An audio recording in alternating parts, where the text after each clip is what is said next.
Health વિશેના online video સાંભળતી વખતે આટલી કાળજી રાખવી જોઈએ. પહેલી વસ્તુ, એનો સોર્સ, કઈ વ્યક્તિ બોલે છે એ ખાસ જાણો. એ વ્યક્તિનું બેકગ્રાઉન્ડ શું છે, એ જે વાત કરે છે એમાં નિષ્ણાંત છે કે નહીં. ઘણી બધી વખત લોકો ઓનલાઈન કે ચેટ જીપીટીમાંથી કન્ટેન્ટ બનાવી અને વિડીયો બનાવી દેતા હોય છે, પણ વ્યક્તિગત અનુભવ ન હોય તો એમાં ઘણીવાર ખોટી માહિતી અપાઈ જતી હોય છે અથવા તો ખોટા કોન્ટેક્સ્ટમાં અપાઈ જતી હોય છે. બીજી વસ્તુ, સાચા અને ખોટા, પ્રામાણિક અને અપ્રામાણિક વ્યક્તિનો ભેદ પારખતા શીખવું પડશે દરેક વ્યક્તિએ. તો એનો કઈ રીતે ખ્યાલ આવે કે આ જે કન્ટેન્ટ તમને આપ્યું છે સાચું છે કે ખોટું છે? સૌથી પહેલી વાત, અતિશય વધારે પડતું પ્રોમિસ જ્યારે કરે, કોઈ વ્યક્તિ એવું બોલે આટલું કરશો તમે 100% સારું થઈ જશે, આ ખોરાકનો ડાયાબિટીસ ક્યારેય નહીં થાય, આ વસ્તુ વાસ્તવિક જીવનમાં શક્ય નથી. કારણ કે એના પ્રકારો અલગ અલગ હોય, રોગના કારણો અલગ અલગ હોય, જેનેટિક બંધારણ અલગ અલગ હોય. એટલે જ્યારે કોઈ પણ વ્યક્તિ કોઈ પણ વિડીયો આવું જ્યારે લખે કે આટલું કરશો આ રોગ ક્યારેય નહીં થઈ શકે, 100% સારું થશે, ત્યારે જરા અટકી જવું જોઈએ. આમાં મોટાભાગે અતિશયોક્તિ છે, ક્યાંક ને ક્યાંક વ્યક્તિનો બનાવવાનો સ્વાર્થ છે. મોટાભાગના કેસની અંદર આવું જે કેચી હેડલાઇન વાંચીને લોકોના વ્યુઅર વધતા હોય છે, એટલે લોકો આવું લખતા હોય છે. સાચા ખોટાનો ભેદ માટે બીજી વાત છે કે વ્યક્તિનું કોન્ફ્લિક્ટ ઓફ ઇન્ટરેસ્ટ, એટલે કે પોતે જે વિડીયો બનાવે છે એનાથી પોતાને કંઈ સ્વાર્થ કે ફાયદો કે બિઝનેસમાં બેનિફિટ મળવાનો છે.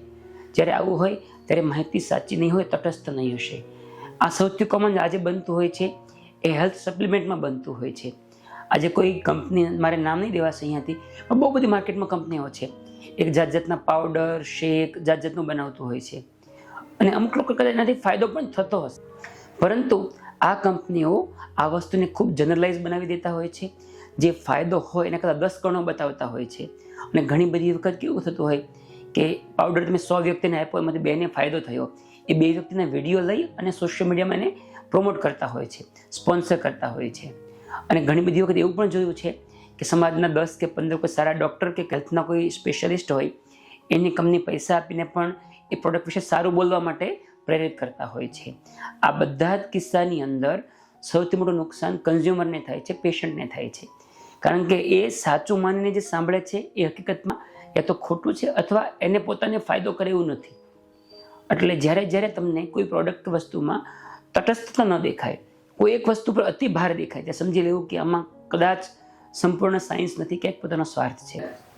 અત્યારના સમયની અંદર ભારતની અંદર હેલ્થના સેક્ટરમાં એક ખૂબ મોટા પ્રમાણમાં જે સ્કેમ ગણો કે જે ઇન્ડસ્ટ્રી આગળ વધી રહી છે એ છે આયુર્વેદ, નેચરોપેથી, હર્બલના નામે ચાલતી દવાઓ. જે લોકો પ્રામાણિકપણે આયુર્વેદનો અભ્યાસ કરે છે, એલોપેથીનો અભ્યાસ કરે છે કે હોમિયોપેથીનો અભ્યાસ કરે છે, હવે બીજી કોઈ પણ થેરાપી હોય અને એની પ્રેક્ટિસ કરે છે, એ લોકો જેન્યુઅન હોય છે. પણ જે લોકોને આ મૂળ થેરાપી સાથે કોઈ લેવા દેવા નથી, પણ એના નામથી પ્રોડક્ટ વેચે છે. તમે વાંચશો હર્બલ શેમ્પુ, જો તમે કન્ટેન્ટ વાંચશો તો એમાં ઘણા બધા કેમિકલ્સ હશે જે તમને એની શેમ્પુમાં બી મળશે. ખાલી હર્બલ વેચવા માટે લીમડાના પાનનો ફોટો દોરીને વેચશે. આવું દરેક ક્ષેત્રમાં થાય છે. હેલ્થને લગતા કેન્સરની બીમારી માટે પણ થાય છે, આવું ડાયાબિટીસ માટે પણ છે, દરેક રોગ માટે આવું જોવા મળશે. જેમાં હકીકતની અંદર ઘણા બધા કેમિકલ્સ હોય છે, ઘણીવાર એલોપેથીની દવા હોય છે, ઘણીવાર સ્ટીરોઇડ હોય છે. એ તમને હર્બલ કે નેચરલના નામે વેચતા હોય છે, અને એ લોકો આ માટેના સ્પેશિયલ વિડીયોઝ સોશિયલ મીડિયામાં મૂકે છે, આ માટેના લેખ મૂકે છે, આના માટેના પેશન્ટના ટેસ્ટિમોનિયલ્સ મૂકે છે. એટલે જ્યારે તમે આવું વાંચતા હો ત્યારે ખાસ સાવચેત રહેવાનું. જો તમને લેવાની ઈચ્છા હોય તો તમે જે તે વિષયના નિષ્ણાતને તમે મળો. તમારે આયુર્વેદની ઈચ્છા હોય તો એના નિષ્ણાતને મળો, એલોપેથીમાં એના નિષ્ણાતને મળો. જાતે ઓનલાઈન પ્રોડક્ટના વખાણ, એડવર્ટાઇઝ સાંભળીને એ વિશે જવાની ભૂલ કરવી નહીં. હવે આવા પ્રેક્ટિકલ પ્રોબ્લેમ હકીકતમાં ક્યારે થતા હોય મને થોડા એક્ઝામ્પલ મારે આપવા છે. એ ઘણા સમય પહેલાં, 6-1 મહિના પહેલાંની વાત છે. એક પેશન્ટ અમારી પાસે બતાવાયું, એને અન્નળીમાં કેન્સર હતું. એટલે રિપોર્ટ્સ થયા, બધા ખ્યાલ આવ્યું કેન્સર છે, પણ ફેલાઈ ગયેલું નથી. જો ઓપરેશન કરવામાં તો સંપૂર્ણપણે સારું થવાના ચાન્સ સારા એવા છે, પ્રકાર પણ બહુ ખરાબ નથી. હવે એને કોઈ વાત કરેલી કે ભાઈ મારા એક શેઠ છે, એને કોઈ જાતે ઘરગથ્થુ તુક્કા કંઈ ઉપચાર કરે છે અને એને 50માંથી 43 કેસને સારા કરી નાખ્યા છે, એવી એને કોઈ માહિતી આપી. એટલે મને એને વાત કરી કે સર આવું છે, મારે તો એ થેરાપી કરવી છે. પછી 6 મહિના પછી તો ફરીવાર મને બતાવવા આવ્યા. મેં તો શું થયું? તો પાછા રિપોર્ટ કરતા ખ્યાલ આવ્યો કે કેન્સર આખા પેટમાં ફેલાઈ ગયેલું. હવે જે વ્યક્તિ સારવાર કરવાની વાત કરે છે એ નથી કોઈ ડૉક્ટર, નથી કોઈ અલ્ટરનેટિવ થેરાપી, હોમિયોપેથી, આયુર્વેદના સ્પેશિયાલિસ્ટ, કોઈ જાતે ઘરગથ્થુ કરે છે. એને કદાચ કોઈને સારા કર્યા હશે, એનો રોગ અલગ હશે, આ દર્દીનો રોગ અલગ હતો, પણ દર્દી સાવ ખોટી માહિતીને લીધે મિસગાઈડ થયું અને એને જીવ પોતાનો ગુમાવ્યો. આ વસ્તુ ઘણીવાર બીજા રોગમાં પણ થતી હોય. દાખલા તરીકે એવું કંઈક કહેતા હોય છે, અમારું પાણી તમે પીઓ, થાઇરોઇડની બીમારી સંપૂર્ણપણે જતી રહેશે.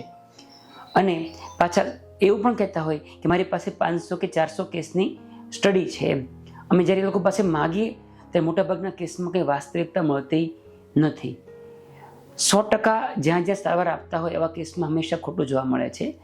આવું આ જે ઘટના મેં કરી એ થાઇરોઇડની બીમારીમાં એટલે કોમન જોવા મળે છે કે લોકો થાઇરોઇડની દવા લેતા હોય, એના રિપોર્ટ સારા હોય, રોગ કંટ્રોલમાં હોય, અચાનક કોઈ કેસ મેં મારી દવા લો, મારું પાણી પીઓ, અને પછી એ પેશન્ટ મારી પાસે 6 મહિના પછી ફરીવાર આવે ત્યારે પ્રોબ્લેમ વધી ગયા હોય, રિપોર્ટ કરાવે તો ખ્યાલ આવે કે હકીકતમાં દવા બંધ કર્યા પછી થાઇરોઇડનો પ્રોબ્લેમ વધી ગયો છે.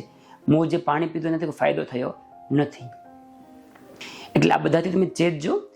દરેક વિડીયો ખોટા છે એવું નથી કહેતો, પણ સાચા ખોટા વચ્ચેનો ભેદ સમજવાની દરેકે જરૂર છે. ધન્યવાદ.